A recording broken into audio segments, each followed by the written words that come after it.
যে মহিলার কাছে এক বড়ি স্বর্ণ আছে, সাথে 5,000 টাকা আছে, 10,000 টাকা আছে জমা কোরবানির দিন, এই স্বর্ণের দাম আর ওই টাকাটা, এই দুইটা মিলাইয়া কোরবানির দিন স্বর্ণও আছে কিছু, টাকাও আছে কিছু। মহিলার টাকা অতিরিক্তই, মহিলা তো সংসারে খরচ করে না, খরচ করে তো কে? স্বামী, পুরুষ।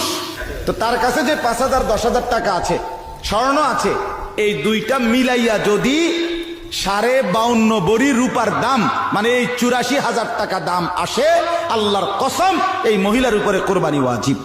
আপনার জীবনে কিছু মানুষ আপনার বিশ্বাসকে এমন ভাবে দুমড়ে মুচড়ে ভেঙে দিবে যে ওয়াল্লাহি, আল্লাহর কসম করে বলতে পারি এই কথাটা, যে এরপরে জীবনে কাউকে বিশ্বাস করার একটা মনোমানসিকতাই হারায় যাবে।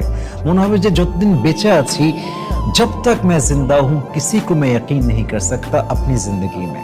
মনে হবে যে আর কাউকে বিশ্বাস করবো না।